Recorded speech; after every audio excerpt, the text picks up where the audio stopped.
Fancy managers, hello and welcome back to the FPL Addicts podcast for Game Week 9 preview. It has been a minute. Welcome back to everyone. Hope you've all been well and enjoyed the international break. Come back refreshed. If you are new around here, please make sure you give our podcast or video some love with a like, rating or review, as well as a subscription. Find all the details down below in the description. Let's say hello to our guests who have joined us in the studio today. I'm joined by Ollie Walker-Peel, the FPL Reverend, and of course, Chaz Roberts. We'll go to Ollie first. Ollie, how are we, buddy? Very well, mate. Very, very well. Obviously, buzzing that obviously the social's a week away. Had a bit of news as well in Australia with the Premier League. We've got another Australian in the Premier League. So, a bit of news from down under with Gareth Quall's move to Newcastle confirmed. So, yeah, we're all doing all right, mate. How are you doing, Jack?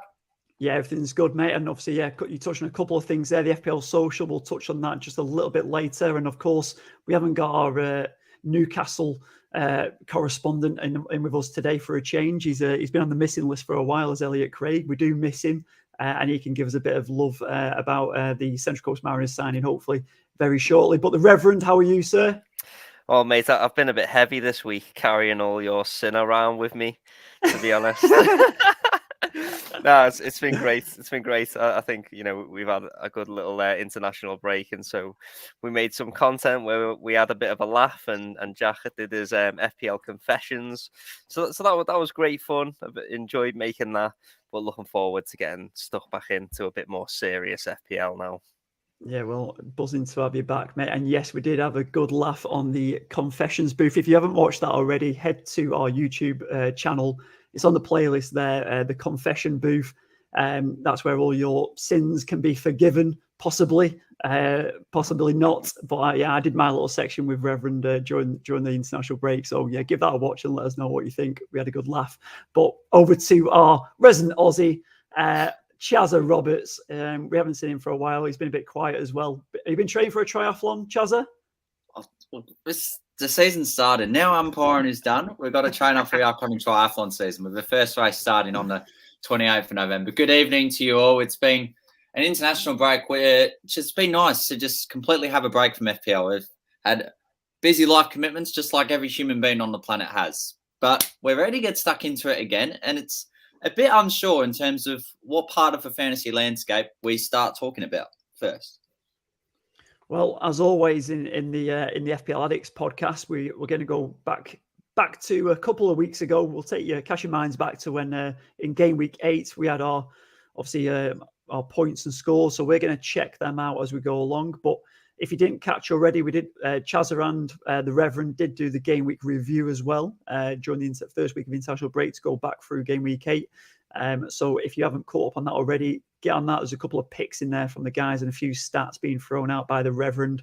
He goes into his XGs and XAs, and Chris Reed, who's not on the podcast tonight, he gets a couple of mentions about his XZs because he's usually asleep. So if we go into obviously the previous game week, we're just going to review our teams. We'll have a look into the league first. I'll bring that up in just a second. So let's have a look on here. Podcast league, here we go. And top of the league, would you believe I am still there sitting pretty? Can you believe that? How many game weeks are we in now? 9th game week, still top of the league. But we will start. I'll tell you what, we'll start at the top. We'll start with me first, and we'll get me out of the way. And we'll go work our way down to the bottom where our Chaz is. But listen, I can laugh about this for now because I know it's not going to last forever. I'll take my moment. We're a third way through the league. So I'll have my moment. But if we start in 57 points, 2 game week transfers made that week. Cancelo, obviously, the standout in my defence. Happy days. But Son was the pick in there. I was obviously buzzing, bringing him in. He got the hat trick in 13 minutes when he came on. Everyone knows about that now. He kind of got his form back in that game. He needed that big time, and he was a great last kind of minute pick for all the managers that successfully picked him. Pretty quiet elsewhere in midfield with Martinelli and Andreas not doing much, but obviously the big man Haaland didn't haul as big as what he has been doing, but he got the 12 points because he had the band on, the captain's armband, and Jesus.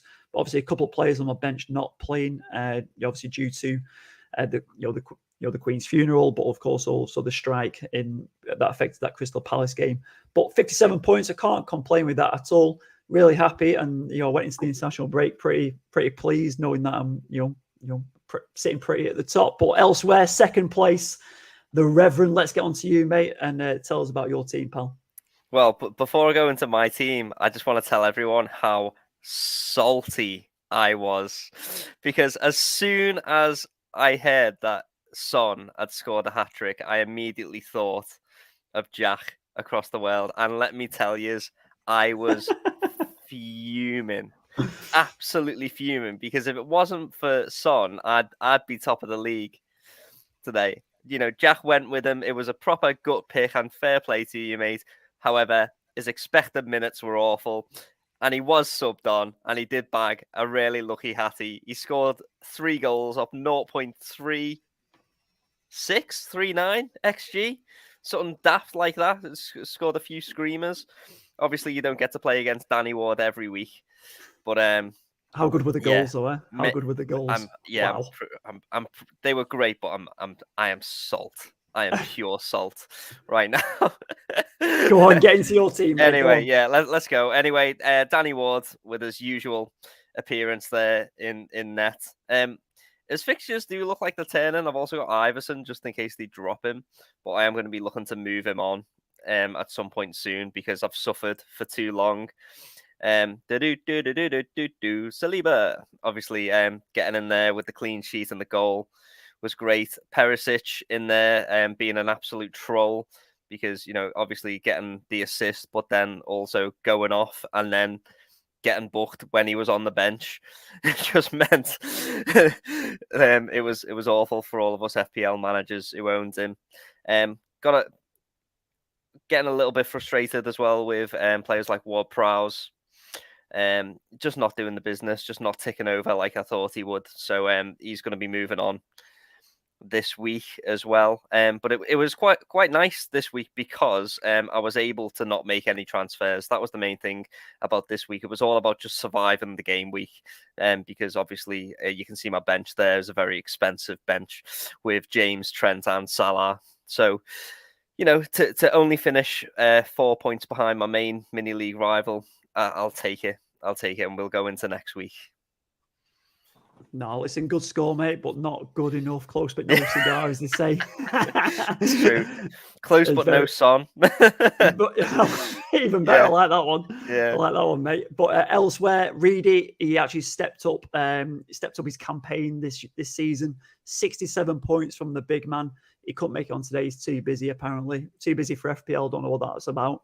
But Reedy's Renegades, third place, climbing above Ollie Walker-Peel. So, Ollie, talk us through your team, mate. 40 points from Morton. Here's a hoot. Yeah, I'm the Jose Mourinho of this podcast, lads, because I prefer not to speak. Thank you very much. This week was horrendous. It's 36 points if you actually think about it, because I took a hit to get here. And I took a hit to bring in Rashford because I was thinking long-term, who's now injured. I've had a couple of howlers in a row here. Let's have a look at the positives. Haaland, okay, he did something. If I had captain Harry Kane, that would have been mint. I didn't. My team's down to its bare bones. I'm really struggling. And if this was the real world, I think I'd be getting me P45. And somehow, I'm still not bottom of the league. So, Chaz, book your ideas up, son, because the fact that you're losing to me is absolutely horrendous the season that I've had so far. So, I'm on the chopping block at the moment. I'm the Scott Parker. I suppose Watford must have employed me because, I'm on the way out the door, I reckon. But on a serious note, it's been an awful start to the season. Look how bad that team is. It looks awful, doesn't it? It looks absolutely horrendous. At least I've got Trent, Alexander-Arnold and Salah to get into starting 11 and provide some reinforcements, because my word, I need it. I'm not 2.5 million OR. Like, can we just end the season already? Mate, I've got to say that, I know where me and Mike are in the comments are joking, saying we're going to get our smallest violin out for you, but you are genuinely cursed this season. You're genuinely cursed. Like, as soon as you bring in a player, they get injured. As soon as you sell a player, they haul. I do not know what on earth is going on with you, man. Cursed. I don't need a confession. I need an exorcism. my FPL team needs an exorcism because at the minute I just can't get any luck whatsoever, and it's horrible. Like, I bring Rashford in, he gets injured. Patterson gets injured. I don't know what you can look anywhere else in that team. It just looks awful. So I don't know what I'm going to do. There's really not much more I can say than that. I think, Ollie, obviously, when we go through your preview team, you better let everyone know who you're bringing in, so who not to get in case you're going to get injured, right? Yeah. I think the only thing is, this is probably my worst FPL point in my FPL career so far. So the positive about that is it can only go up from here. Only a sacking can. And Jack's internet can't save him. So there you go, Jack. But yeah, for me, it's a really poor week, let's be honest. But I didn't quite have as bad a week as some others. And I think there was 2 million people that finished below me. So I suppose that's the positive. That's the one thing I can take out of it. 2 million people finished below me. And if you are one of these 2 million people, I don't know how you do it. Elliot's not doing it, but Chaz, mate, how you are below me in this league table, mate? So, Ollie, I'll get my talking now. You may be above me, but what you don't have on you right now is a lovely 2XU triathlon swim cap. Now, if you want to give me an analogy, I am deep underwater, and I'm probably on the verge of drowning. But let's go straight to the team. Jack, fire it away. Thank you for coming. So, yeah, I'm there. Yeah, you're in, mate. Let's go. That's positive. Let's scroll down. Let's have a look at all the buzzer beaters for this week. Thank you for coming. Cancelo, Patterson. Let's just say same but different numbers. If you just flick it upside down, that's sort of the scores. Cancelo with a 9, Patterson with a 6. But now he's off for Bath. De Bruyne was in fairness a good transfer in. But who went out? The guy scored a hat-trick, 13 minutes on field, coming off the bench. So welcome back to the Warrior mean. I won, but at what cost? Let's go to the front line. Now, we've seen front lines in armies, but this front line right now, excuse my French, a shit show. Haaland, skipper, only got a goal. Jesus got a goal. Mitrovic, Fulham went quick fire Bane, and he was nowhere near it.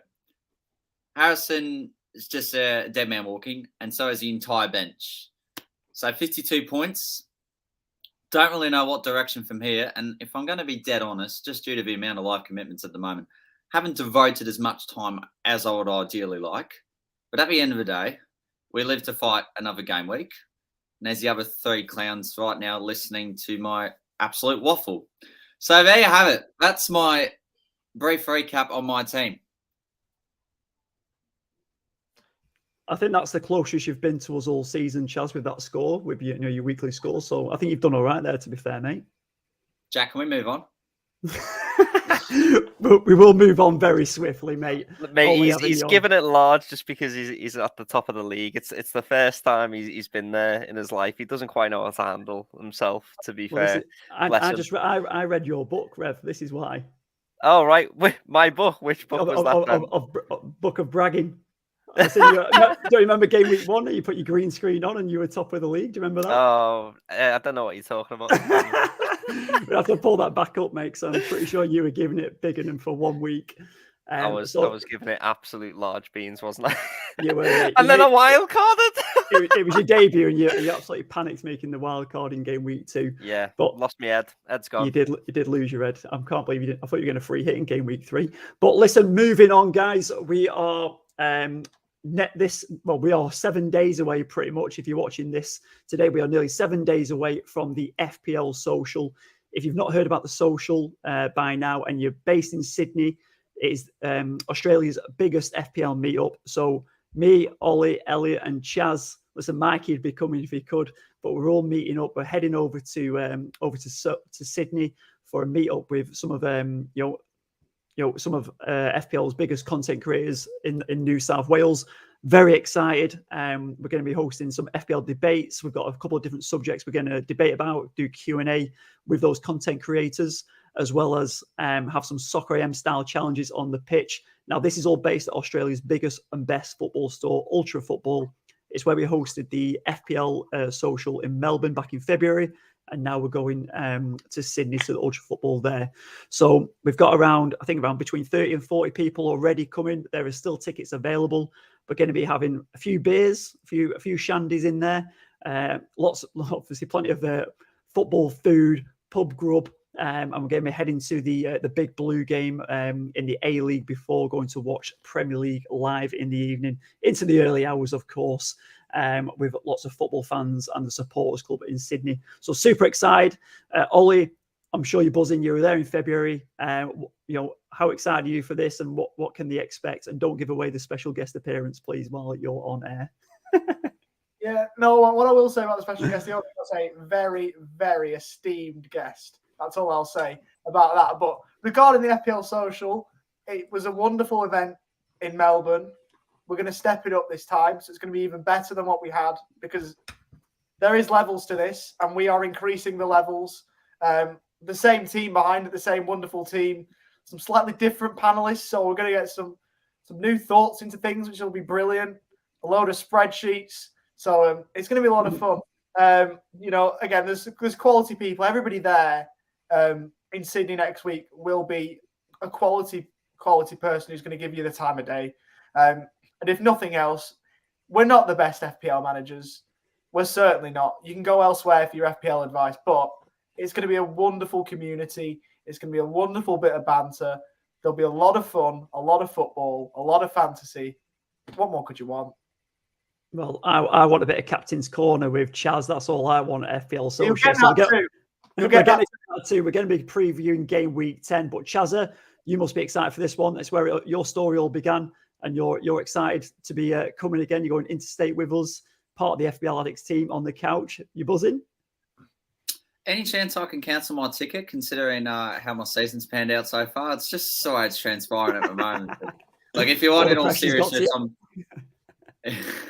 I'm thoroughly looking forward to it. I really am. A new adventure just happening all over again, a bit of a sense of deja vu, but this time in a different position, delivering a certain segment, which I've thoroughly enjoyed.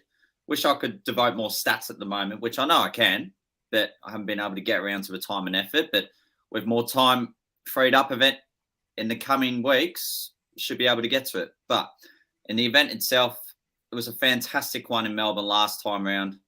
Buzzing for it, mainly for the soccer match and the banter, and also the drinks that are on offer. If I have to say it as it is. Listen, you can say as it is, as you always do, my friend. But we are very excited. If you want to attend, we'll wrap this up now, but fplsocial.com.au, visit the website, grab your ticket, grab a ticket to the game afterwards. We're going to be heading to that A-League game and into the CBD in the evening. If you're on your own, feel free to come on your own. That's what it's all about. Meet up with like-minded people. Plenty of FPL, plenty of nonsense, plenty of banter. But let's move on with the show. Hopefully we'll see you next week. But elsewhere in our member leagues, let's get into this. So member league manager of the week, game week 8. The winner was Josh Carnevale. It was his birthday on the same day, and he came manager of the week. So buzzing for him. Happy birthday to you, my friend. And then the manager of the month for last month, for the month as well, was split between Josh and also Martin Watchcorn, who won the manager of the week for game week 6. Only 2 game weeks managers, well, 2 game week scores. We're counting that manager of the month, but them guys obviously split that at the top. So well done. Elsewhere in our public league, which is our biggest competition, Navendra is sitting on top on 488 points. So a cracking effort from him. But in the women's league, Her Majesty LML is still sits on top with 491 points, 491 points, three points above Navendra there. So she is killing it in there. I think she's been top for around 5 or 6 weeks now. So congratulations to you. And finally, in our members head-to-head, which is a bit of a different format, 16 managers. Donald Breslin, who is coming to the FPL Social as well from the Central Coast, he's sitting on top with 17 points, 1 point clear of the top. And the admin with our team, we're in joint 6 on 13 points, so not too bad in there. But as always, we want to just give a mention to Bonus Bank, who are our sponsor on the podcast this season. They have provided us and all of you guys as well with a free fantasy football tool to use to try and win your mini leagues. So they bring together all the probabilities from all the bookies. Obviously, all the bookies out there who predicting all these scores and see what best odds to represent, and they create some probability percentages for us. So in third place this week for clean sheets, so the probability, so this could help with your defensive picks. Not too sure about this one, but they are up there. 38% West Ham with a clean sheet probability of 38%. Obviously not had a great start to the season, been very difficult for them. Second place, Manchester City. I had a triple up at the start of the season, but they did start leaking a few goals, but they're starting to creep back up. But they're playing against Manchester United. Don't know what's going to happen in this game. Could be a draw. We could pull some out of the bag, United, but 40% chance of a clean sheet. And at the top of the league, Liverpool are down as having a 43% chance of having a clean sheet. And the top players to score probabilities. So third place, it is that man, Mo Salah, 44% chance probability of scoring at any time against Brighton. Second place, he's up there still, Julian Alvarez, the little mini Aguero, 46% chance. And in first place, of course, Mr. Haaland himself on 56% chance probabilities. But I think Mo Salah's still a bit of a talking point in there, whether he's left a lot of teams, and if, he's still one of the most transferred out. But we'll get onto that shortly. But let's get into the preview for this week. We've got those stats out of the way, but check out the Fantasy Football tool. It is in our description below, free to use, and it may just help you guide into this game week, some of those last-minute decisions. All right, let's get into this discussion. Game week preview chat. Who are we going to first? The forward structure, 3 up top. What's the merit for a budget enabler? A couple of points there. Who came up with this one? This was made last minute. Right, go on then, Chaz. Take this away. What do you want to talk about, mate? Risen from the clouds, but before I mention my talking point, can I just go back to bonus brain? Have I brain dead or something? Considering West Ham are first for something? Well, the third, not first. Oh, first. Jeez, it's been a long day. Bloody hell. I mean, they're playing Portuguese Football Club on Saturday, in fairness, and they've come up with that stat. I know. 38%. A nation which only scores goals and can't defend. Is that what you're saying? Yeah, I mean, they can't. Just so useless. Anyways. Well, it's those bookies, mate. But bonus bank are there to take advantage of the bonuses, so it's not their fault. You watch them win 1-0 after me saying. There we go. You've heard it here first. But go on, mate. Get on to your point. Yes. So we took, in contrast to last season, the third striker spot was relatively dead. We couldn't really have anyone. And sometimes there were managers using Emmanuel Dennis from Watford as a second striker. But now this season, there's more reasoning to have a third striker, especially with the rise of Mitrovic, Tony, Gabriel Jesus, and we'll probably have one or both of Erling Haaland or Harry Kane.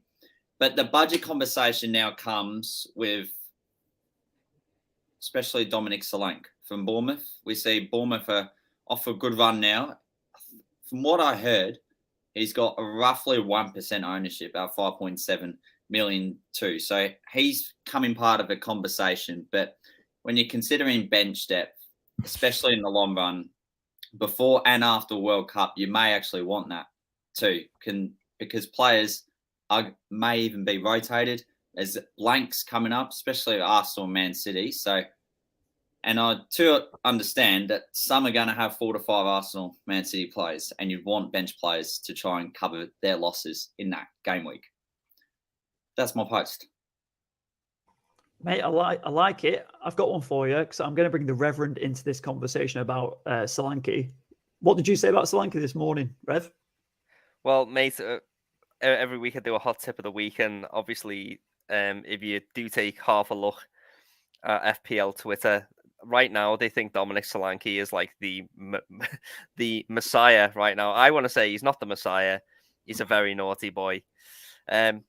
Because, so for me, Bournemouth, they've got a total XG this season of 3.16, and that puts them 20th in the league for XG, right? And if you look at the table, 19th in the league is Aston Villa, and they've got more than twice their XG, at 6.3. So if you wanted an indication of how far off Bournemouth are in terms of creating chances, then the XG stats are there to say that they're a total avoid.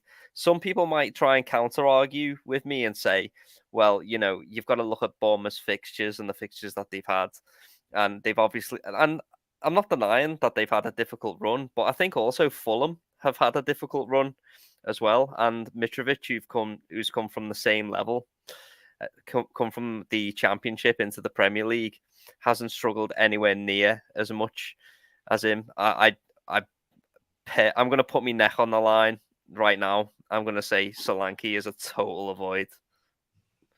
Wow. There's the hot tip for this week from the Reverend, is Solanke avoid. Do you think it's a bit of I was going to throw it out with the Scott Parker syndrome? Like, obviously, Mitro didn't do great in the Premier League with Fulham. He hasn't done great with Bournemouth. Obviously, now he's gone. He's out. But is there a bit of that in there with Solanke because he just hasn't shown his full potential? Maybe are you being too harsh? Is what I'm saying.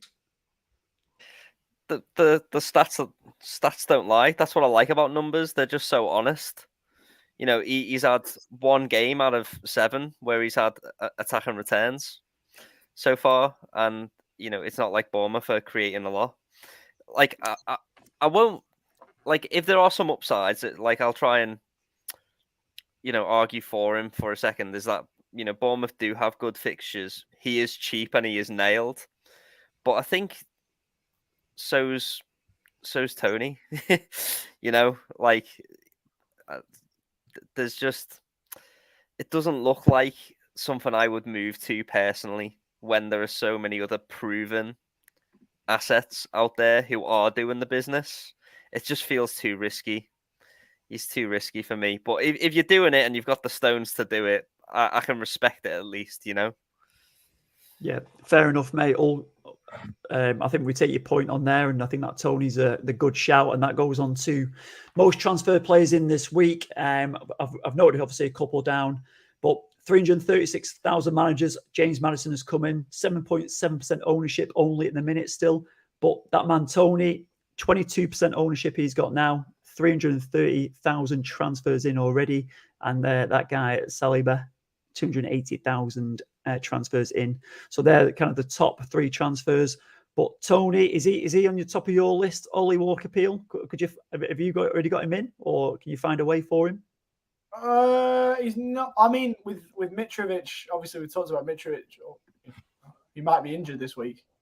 If he is, then that might be the move I might make. I was going to roll over, but I don't want to take another hit. But the way my team's looking at the minute, I might. Please do. It'd be amazing. Please do. I wonder why you're saying that, Chaz. I wonder why. But that would make feasible sense. At the minute, I've got Haaland, Kane, and Mitrovic. Was probably a bad decision to get Haaland and Kane looking back, but hindsight's a wonderful thing. Look, I think I've got more pressing matters than my front line. I think my front line is relatively okay compared to everything else in my team, which is an absolute shambles. So, yeah, we're going to look elsewhere.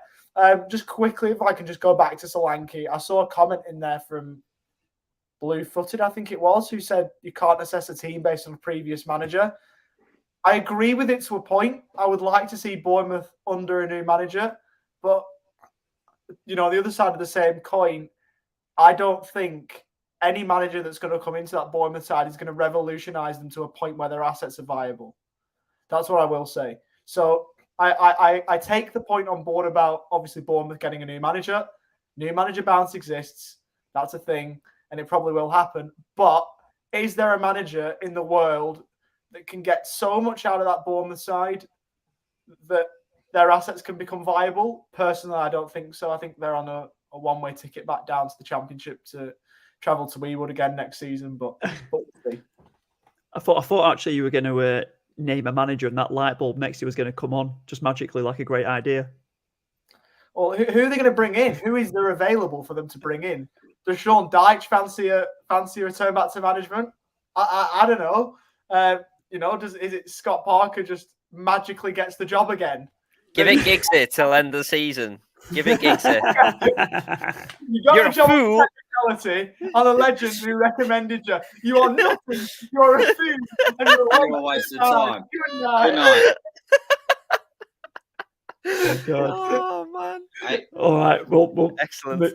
we'll move on from that one. Most transferred out players. I've taken this guy out of my team. Jesus, Reverend will not be happy with that one. That's another sin. Him Where coming out is my your team. faith? Where is your faith, people?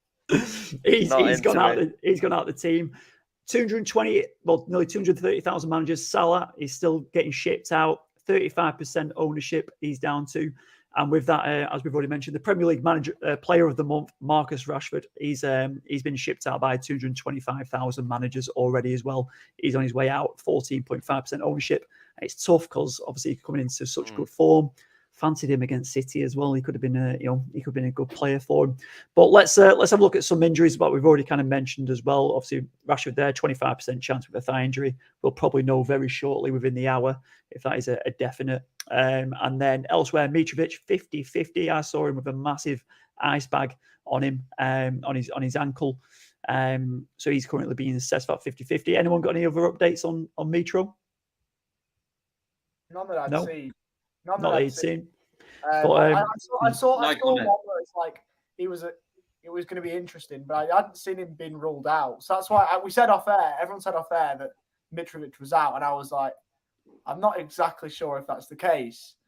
Maybe that's me being biased because I want him to play. Because without him, my team is, to use an Aussie euphemism, it's up the creek without a paddle. If Mitrovic doesn't play, but yeah, we'll see. Yeah, all right, and then Rev, onto yours faithful, Jesus. Talk. Yeah, man. I think I've got to agree with FPL Bluefooted in the chat. I do think that Jesus out is very I get it because they play Spurs and then they play Liverpool and then they blank right in game week 12, which is kind of fair enough, but I think Liverpool have looked extremely vulnerable defensively this season. I think Spurs aren't, like as we've seen, they're not immune to conceding. And I've just seen Quentin from the Amateurs of Oz podcast there saying Jesus is about to turn Spurs into wine, and I totally agree, man.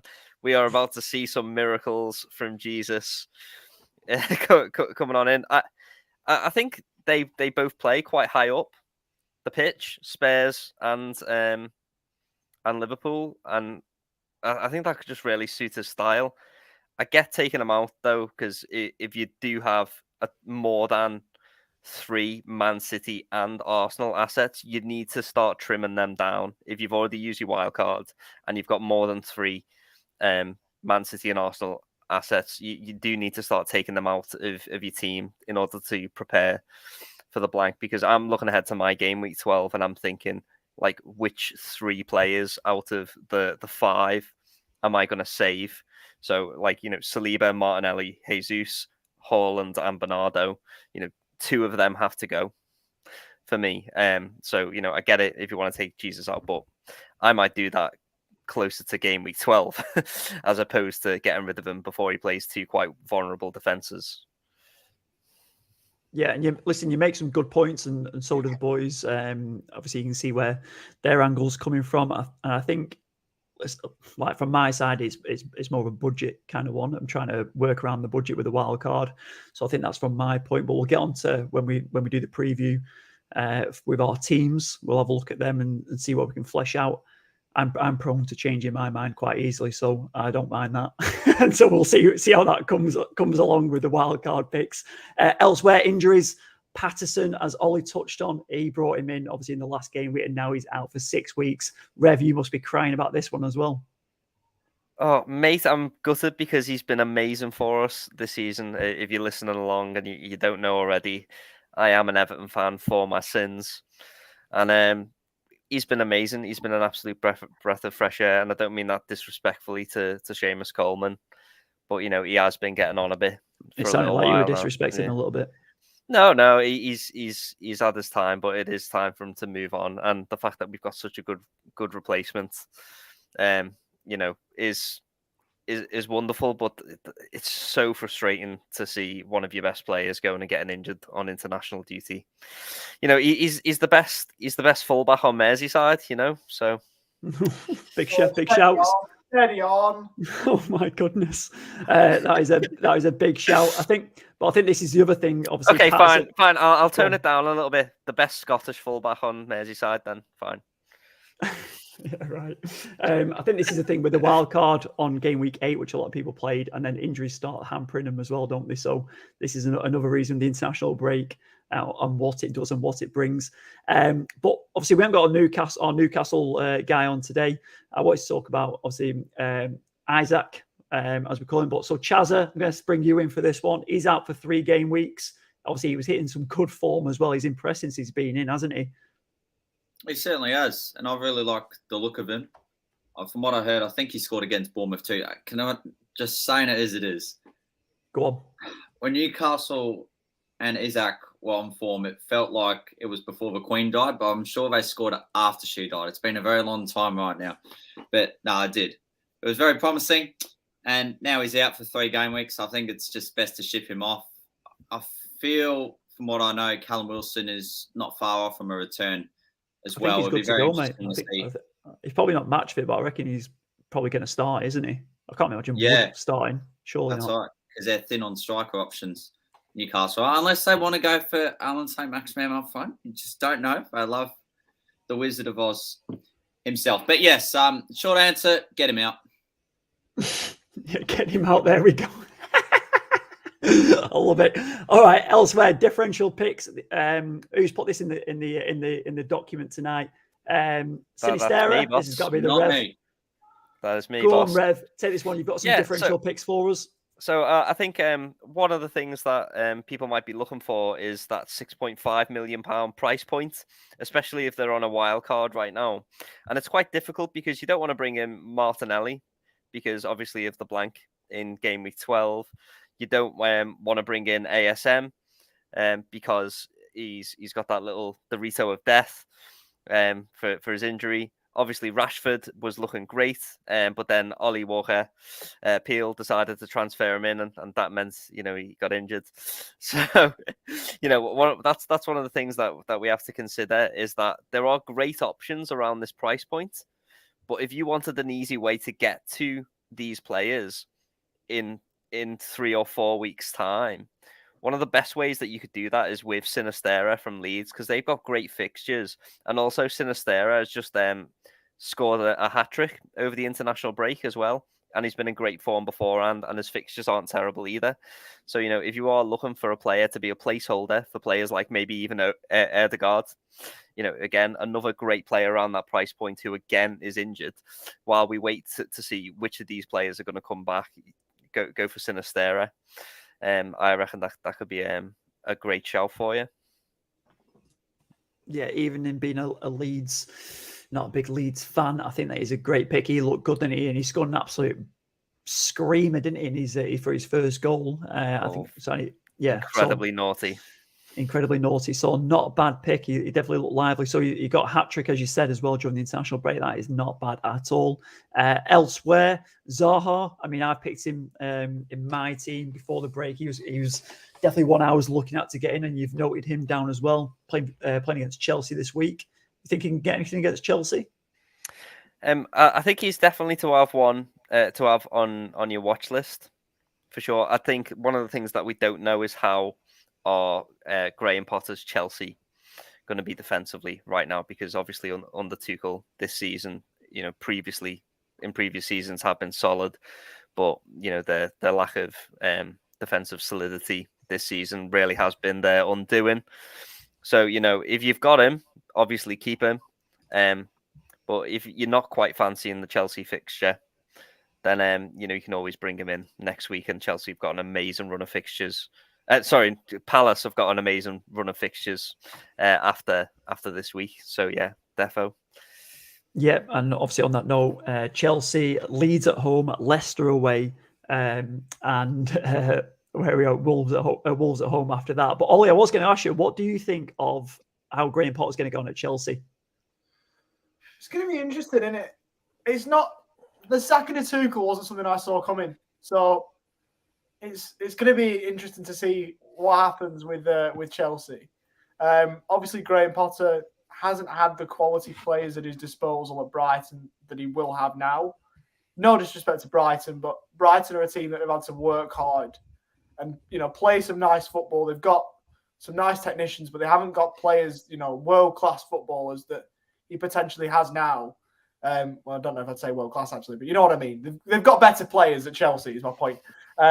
So maybe that might force him to change his style. I don't know. But he's a manager that goes well wherever he goes. He improves teams wherever he goes.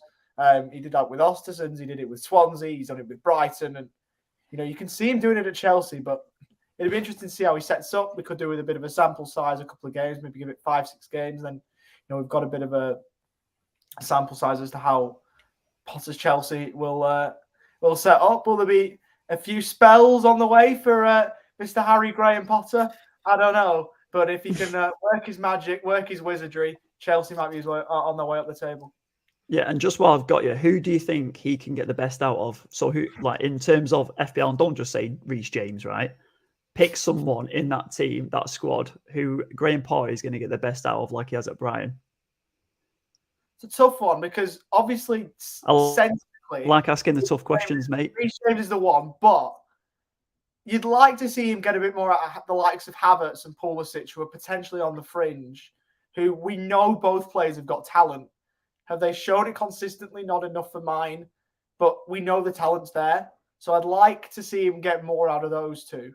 That's what I would like to see, because obviously you want to see players, reach their potential. I think Pulisic and Havertz have both got a lot more to give. So if Graham Potter can get the best out of them, then I think there'll be a lot of opposition defences who will be a bit worried about facing those two. Yeah, love that, Ollie. And I think Ziyech is obviously another player like that in that Pulisic mould, isn't he? Who can get a lot more out of him. I've got a question for you, Chazza, and it's from Bluefooted, who's been jumping in the comments tonight. So thanks for joining. And if you are new around here, guys, please do drop us a subscribe. Get in the comments after the pod as well if you've got any more questions, but give us a like as well. That would be greatly appreciated. But Chaz, how much consideration do you give for international goals? Obviously, we mentioned Sinisterra's bagged that hat-trick during that break, which Rev mentioned. It's different teams, different formations. Surely chemistry with club is more important. Do you think it's just the confidence being carried over is why it's so important? Before I answer your question, can I just say FPL Bluefooted is absolutely on fire tonight. So kudos to him. Fair play. He's more on fire than I am. It's been a busy week. But international goals, I think a critical element is it enhances your confidence if you're able to get goals with that. And I just feel you have more freedom in the way you possess the ball when you do have that confidence back in your game. And we saw an example of Heung-min Son, not so much from an international context, but when you get that first goal and then it creates a domino effect. So formations are different. I know that. But I think confidence is the most important element out of all of it.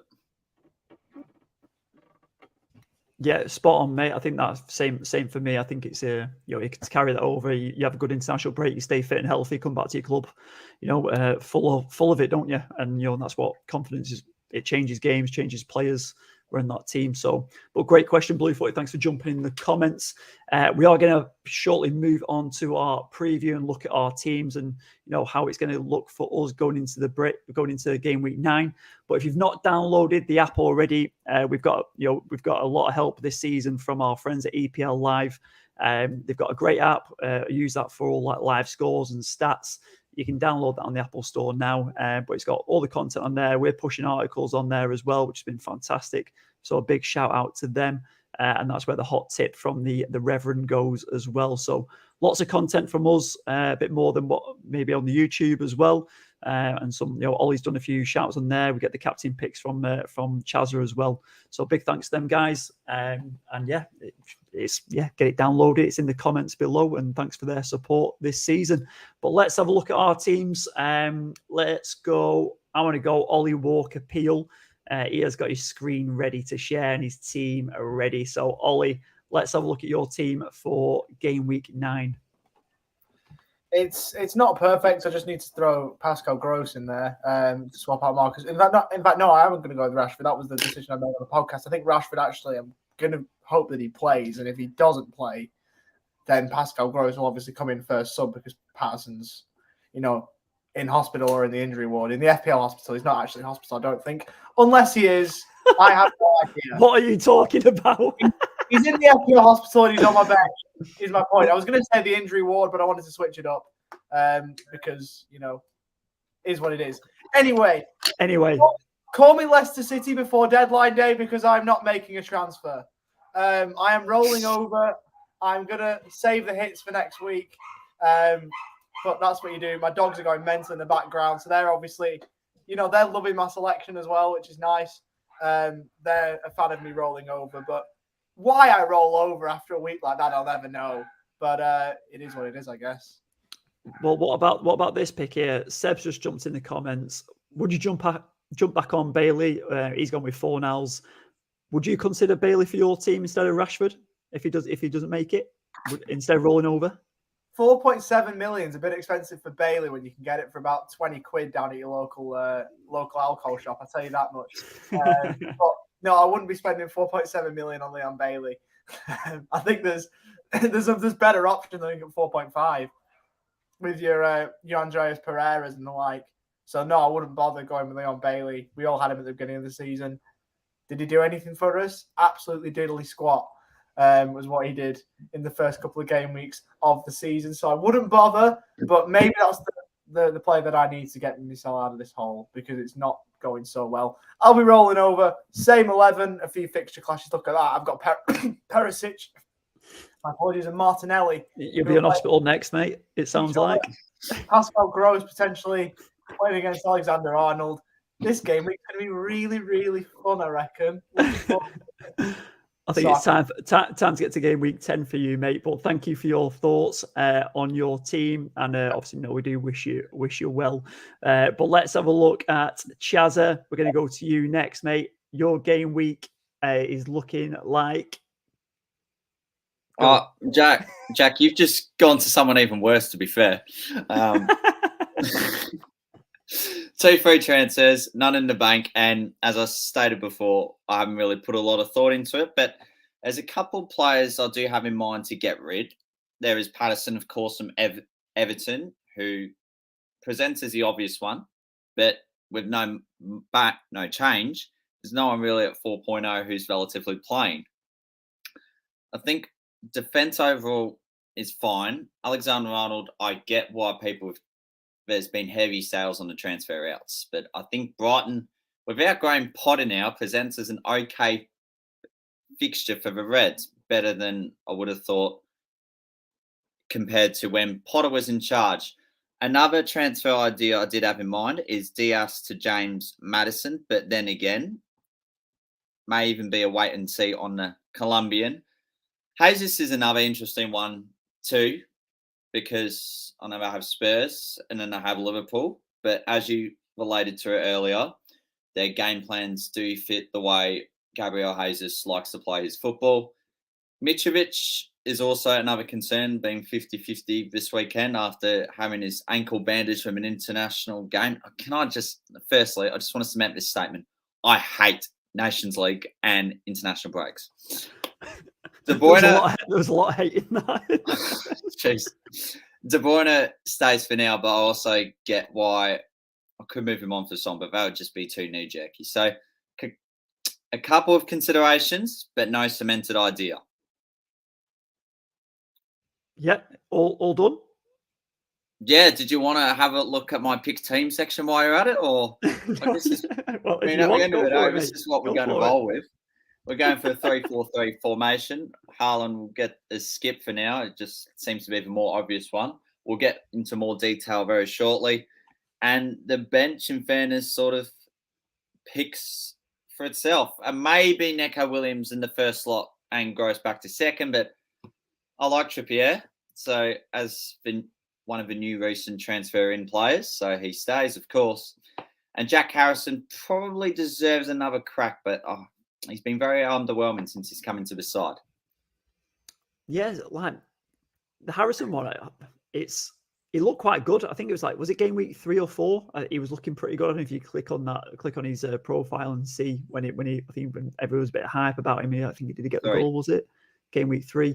He got the assist as well, as you can see there. So that kind of versus Sinisterra, it was a bit of a better pick, wasn't it? So he could still fire in that game. I mean, it's not a bad fixture, is it? Yeah, that's right. So that's my team. Not exciting or exhilarating, just like my personality. But there you go.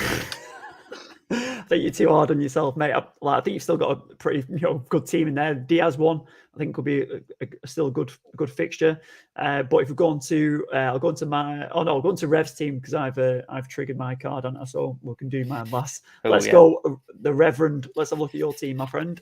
Yeah, I think I might have to confess an FPL sin myself because, as you can see, go on, my son, go on. Thank you, Father. As you can see, I've done something called making an early transfer and getting punished for it. So this week I was really quite scared about the price rises for James Maddison because so many people were bringing him in, and I had just the exact amount of funds to do with 2 free transfers to do James Ward-Prowse to Maddison and Perisic to Patterson. And so I was like, you know what? Sack it. If we end up having to eat an injury, we have to eat an injury. And lo and behold, I've been punished. I've made the early transfer, and now Patterson is injured. So that's a mistake on my part. I have to own that. But it's the risk that you take. It's the game that you play. But at the same time, I'm really happy with my team. My team looks like some of the wildcard teams that we're seeing. Already, you'll notice that the armband is on Salah. We're going with him, having scored a hattie in the international break. Hopefully that does give him some confidence, like we were talking about before. And so, yeah, my front 3 is perfect. Tony, Haaland, Jesus. Really, I'm expecting all 3 of them to bag. Trent, expecting returns from him when loads of people have transferred them out. I think it feels so weird to say that I'm sat on 2 differentials this week in Trent and Salah, and not many people have got them. So I'm expecting a big rank swing this week. This week's going to be good for me. I can feel it. Is this the week that you leap over me? Is this what you're thinking? Is it a leap of faith? I have foreseen it, mate. Everything is going as planned, and I do think this is the week. This is the week I get you. Yeah, right. Okay. Well, I know you're a big thinker. You've had 2 weeks to think about this, and it's too long, man. I know the Patterson one was a bit of an error, so yeah. I sense a bit of panic in there. Now you try to back it up and back yourself, which I like. So you got to wish you good luck with it. But the team set up great, looks solid. Yeah. You've got I won't.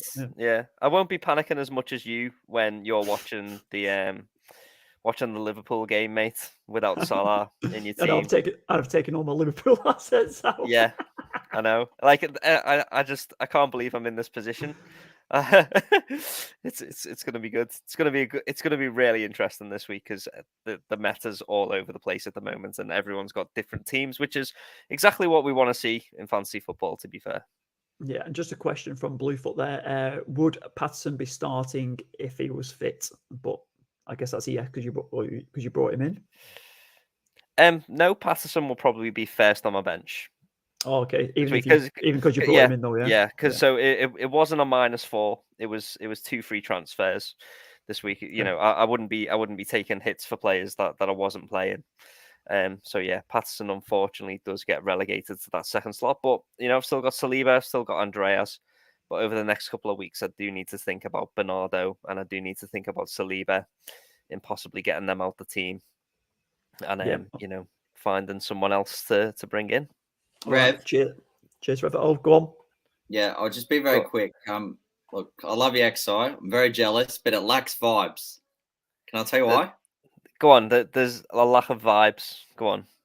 Saliba! You need a bit more of that. Yeah, but it does. And to be fair, if there's ever a lack of vibes, Chaz, I can always bring him. So, that's why we're here, man. All right, moving on. Let's get into this one then. I've hit the wild card. I've activated it. It is on. I've picked this team so far. like I said, I'm open to seeing what views are. I'd like each one of the panel to pick someone or an argument for a player not being in there or bringing a player in. So have a think about that just for a moment. Obviously, before we went on air, I saw the Mitrovic one with the 50-50, so I'm going to consider him, obviously. I've left Martinelli in there. I've left Zaha in there, Cancelo and Trips, Haaland, obviously, and the rest are pretty new. I put Soufal in there last minute just because I couldn't think of a defender who could fit the budget. But De Bruyne has obviously taken a chunk of it. I'm not hugely confident on United, obviously, but they have improved, but it's still a wait and see to see what happens. They've been drastically improved with Martinez and Varane at the back. But yeah, pretty open to seeing what everyone thinks. But Ollie, do you want to go first, mate? Will you pick a player that you think should be in there or shouldn't be in there? Ever so quickly, how much are in the bank, Jack? Let's have a look here, mate. Let's go on transfers. Because we can't help you with transfers on how much budget we've got to play with. We've got Nout. Right, okay. Now doing, mate. We've got absolutely nothing. So that makes things interesting because Soufal would have been the one I would have said maybe have a look at improving, but you can't really. Hence why he's in there, yeah. That's understandable. Thank you. I think you can improve him. Cheers, Jeff. Oh, Cheers. Here we go. Fine, Tyler. But no, I don't mind that team. To be honest, I quite like it. There's players that you could obviously bump up. You know, there's that. I think the Maddison is the interesting one for me.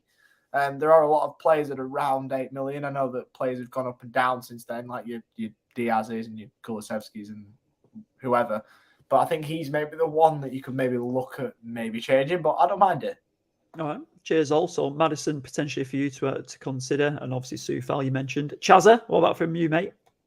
So just to get back to the question, because I got a bit confused by Ollie's answer. So Okay. is it one player that I'm sort of against having in this team, or one player? It could be either way. It could be either way, mate. Yeah, mine's Harry Kane. Harry Kane to come in, yeah, instead of. I Haaland, get why the double city premium option, but I actually reckon right now in the premium rankings, I rate Harry Kane higher than Kevin De Bruyne, only by extremely slim margin. Yeah, right. Like it. Yeah, I just like a consistency of Kane at the moment too. I know De Bruyne, from the back and from the top of my head, has played twice, and the ceiling's incredible. But I just feel with Spurs' coverage and the contention ambitions for this season, I just feel it's going to be right up there. And we know his son has just got going, but I think Harry Kane is just going to clock along most game weeks.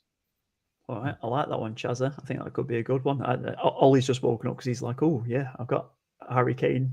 You've got Harry Kane yours, Ollie, haven't you, still? Yeah, I've got him. Yeah, so I bet you're happy about hearing that one then, weren't you, from Chazza? He's the only player who's really keeping my team together at the minute. So any compliments that my players can get, I'll take them.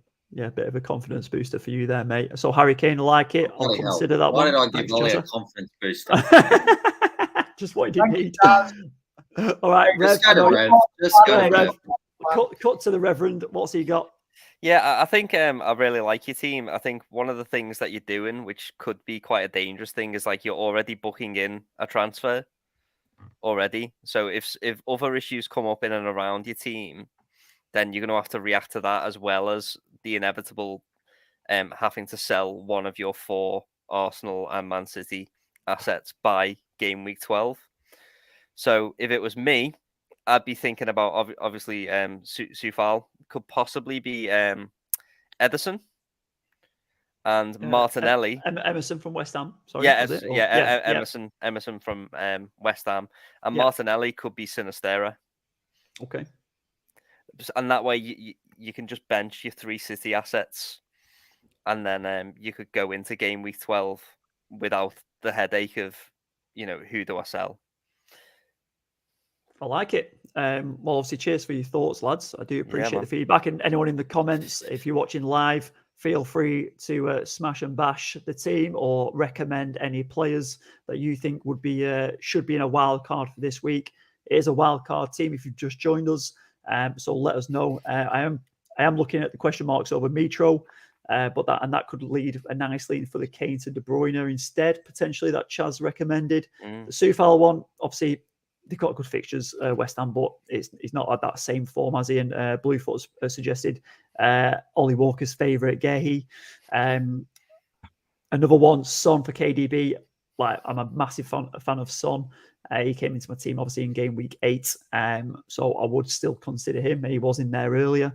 But yeah, we'll see. But we've got 24 hours from now, I guess. I think the deadline's 8 p.m. Aussie time. So is that 11 o'clock English time, Rev? Yeah, is that good? Does that sound about right for you, deadline? Perfect. So 24 hours, less than that, to sit on that and see what happens. But Captain's Corner for this week. Chaz, you are back, my friend. You're going to help us with our captain picks, and then we'll reveal who we're thinking for captains as well. But Chaz, you can take it away, my friend. Oh, it seems a weekly saying that you can take it away on the dance floor, but except I don't have any moves at the moment. I'm talking from a physical sense. It's all about the mind game. That's what Fantasy Premier League's all about. So we'll start off with two of the City players in Erling Haaland and Kevin De Bruyne. And like, in fairness, I'm not going to say much on Haaland because we all know what to expect from the Norwegian himself. He's got 23 more fantasy points than any other player in the game. He's returning every game week. And his last 2 home games, he's had back-to-back hat-tricks. So what more can I say about him? But the De Bruyne one is relatively interesting. So prior to his double-digit haul against Man United in the corresponding fixture last season, he only managed roughly 2 returns in roughly 11 league appearances, which is a big surprise. However, he did register a brace alongside an assist in their 4-1 win against Man United last season, and the Belgian man himself does have the most assists thus far in the campaign with 6, which is 2 more than the runner-up currently in Arsenal's Bukayo Saka. Mohamed Salah, out of all people, comes into the frame yet again, and with the Brighton change of management, he's actually, in fairness, got the second highest projected points for the coming game week with 6.5, thanks to fantasyfootballpundit.com. And his recent record against Brighton is quite pleasing in itself. In his last 10 league meetings, he's managed to score 6 goals and chunk out 5 assists, if you don't mind me. And from a captaincy front, when you think about it from the whole landscape, he proves as a differential. His ownership has slashed by half since the beginning of the campaign, and it's been scratched now at 35%. And as we mentioned to you earlier, he's the second most transferred out. So, I mean, if you want a big jump, by all means go for him. And just hope for your sake he returns. Harry Kane comes with a bronze medal cab off the rank. And what's the quote from Mohamed Gandhi? It's like, you never trust the early kickoff. Well, I reckon you can on this occasion because his record against Arsenal is irresistible. 15 league appearances. He's scored 13 goals alongside an assists. And his stats so far this campaign back it up too. He's second for expected goals with an XG of 5.35 and third for expected assists with an XA of 4.17. And we've sort of, was it never back early kickoff? Yeah, geez, I hate my life sometimes. But his stats right now for Harry Kane shows how well-rounded he is as a player. And we saw it in the campaign when he was managed by Jose Mourinho and how much of a brilliant start he got earlier in the season from what I think it was the 2020-21 campaign. Son and him just on fire. Ivan Toney is the other one, 4th off the rank, and differential I classify as. He does rank inside the top 10 players overall in the game for the most points scored within the last 6 game weeks with 30. But in fairness, it did majorly contribute from his hat-trick against Leeds United in their 5-2 home win.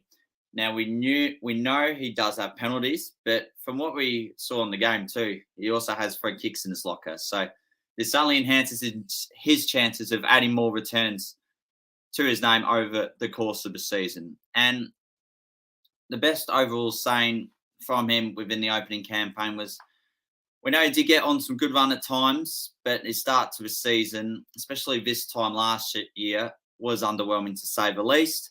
His opponents, Bournemouth, do have the 4th worst expected goals conceded with 12.4. However, they have conceded 19 already. Only Leicester have shipped more with 22, and just under a quarter of them came from the Seagulls' Nest in Brighton. James Maddison is the final one, but the thing is, you'd have to wait until Monday night.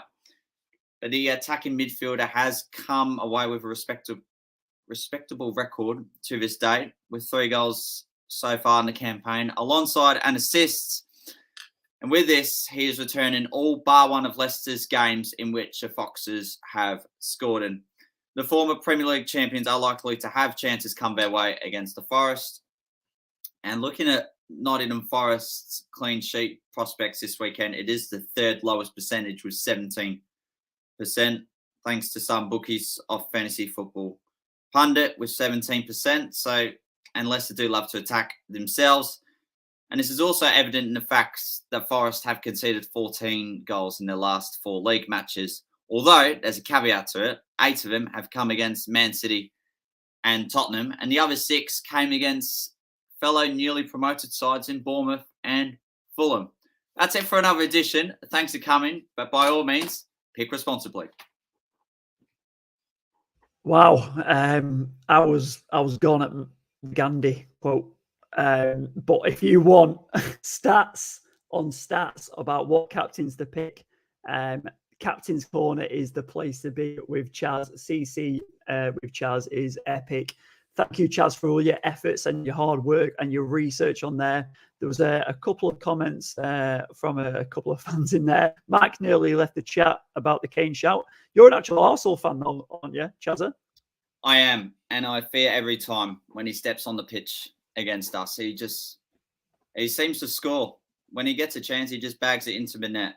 And he did score got a goal and assist, I think it was, in their 2-0 win at Tottenham Hotspur Stadium in North London Derby. I don't think he got a return against us at the Emirates last campaign. It would have been Son who got the goal. But all the previous seasons before that, he's the most dangerous player on the field. Yeah, and we know certainly what he is capable of. Go on, Ollie. Was that not the Lamella Rabona that season? Because that was one of the behind closed door seasons, wasn't it?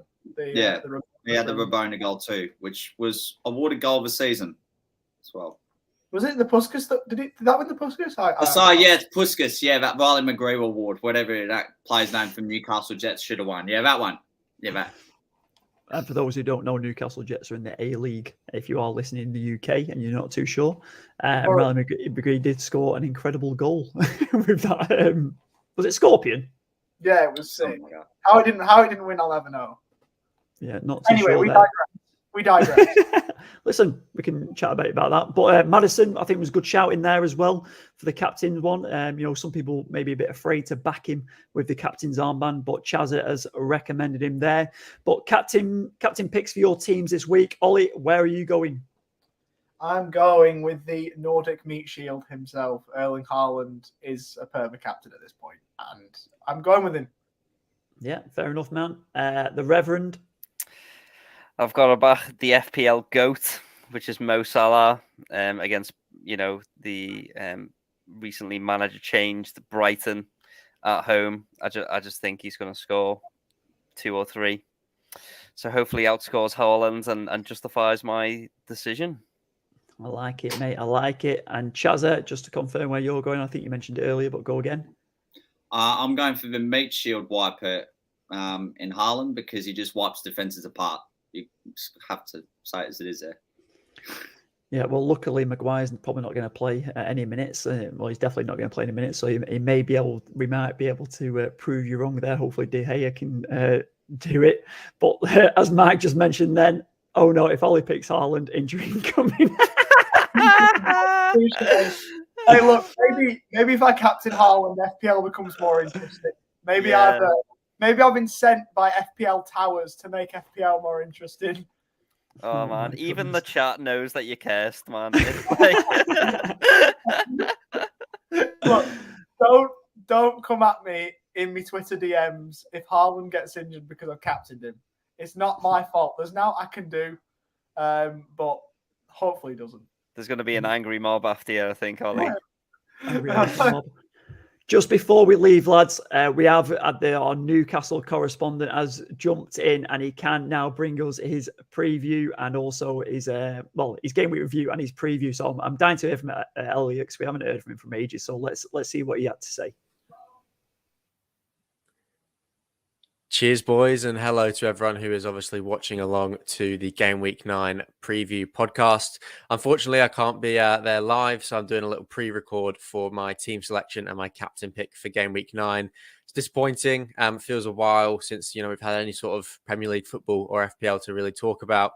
And everything this week's been about Dominic Solanke all over Twitter. So I haven't really been paying too much attention to it, to be honest, because it's really bored me. And the constant debate back and forth of is he worth it, is he not, has really just taken me out of it for this week. But Premier League football is back this weekend. I cannot wait to, sit down, watch a couple of the games, watch the highlights.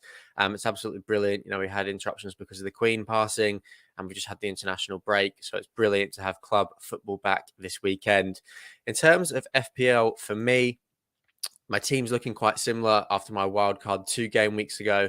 It's going to be Nick Pope in goal for this week. Got a nice fixture against Fulham. Mitrovic, he's got an injury cloud over him, potentially injured in his international game for Serbia. He was seen limping off with some ice around his ankle. So that would be a huge boost for Newcastle and for me, but not a huge boost for a lot of people who would have him in their FPL teams. I'm hoping he doesn't play because I think we're much more of a chance, but I know a lot of people will not be too happy with me saying that one. Kieran Trippier, João Cancelo and Reece James is my back 3 for this week. Obviously, Man City, I've got a triple up. They've got Man United this week. I think they're going to put up a fight. I do think City will end up beating them. Reece James got Crystal Palace.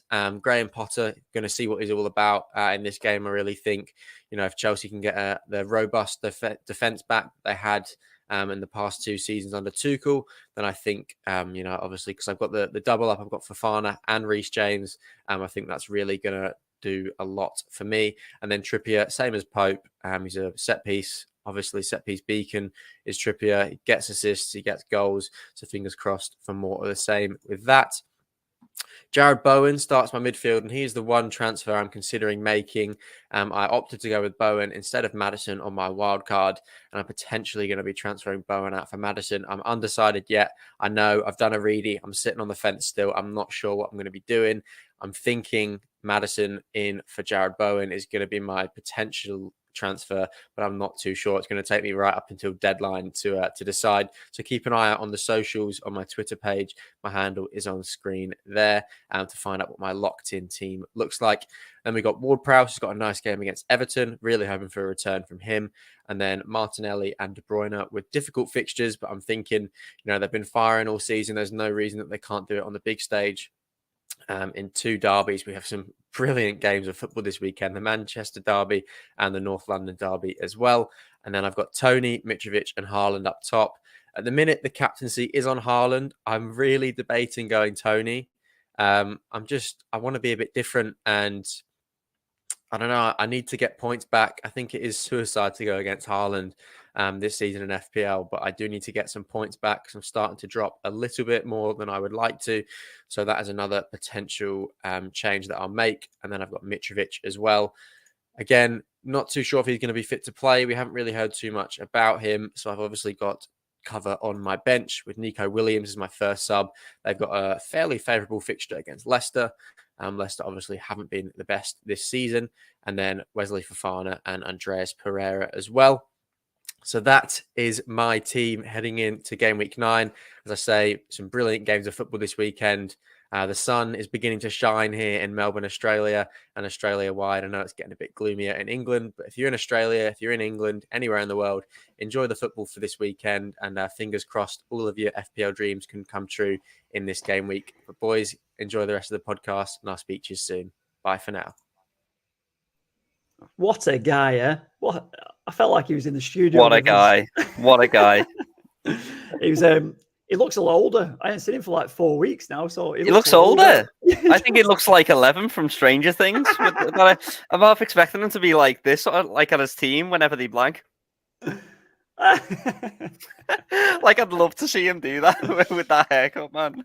Might have to get a little gift going with that, mate, and get it happening. But it was good to hear from El there, and he's obviously a bit of sunshine coming from Melbourne this weekend as well, which is very strange from us. But that brings us to the end of the podcast. We have had a good catch up here. We've been on the podcast for about an hour and 15 now. So hope you've enjoyed it. Listen, thank you to everyone for joining. Jump in the link tree, the captions, to find out how to get involved in our leagues if you're not already in them. And please, don't forget to give us hit the like button, subscribe, and make sure you turn your notifications on if you're listening on podcast or watching on YouTube. Any support you can provide is superb. It really does help. A big thank you to our sponsor, Bonus Bank, as well, as always, supporting us and the community. Make sure you check out the details, how to get involved. They compare bookies promotions and take advantage of the bonuses that they provide. It's free to set up and use, but there is a premium option, and you can use our affiliate code, the FPL Addicts, in there to get 25% off the premium subscription. But that is all for us. Going into game week 9, excited. I'll finish up my wildcard very shortly, hopefully, and thank you for your comments and join us. But we will see you next week. We should have Reverend on for the game week preview, and Reedy maybe for a celebrity appearance on Tuesday. So you'll hopefully be reviewing then, bringing all the stats. And Ollie and Elliot should be doing a Champions League one very soon as well.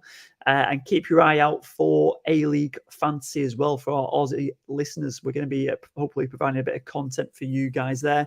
Good luck with your teams this week, especially if you're on a wild card. May all your FPL dreams come true, and we'll see you next week. That is all for now.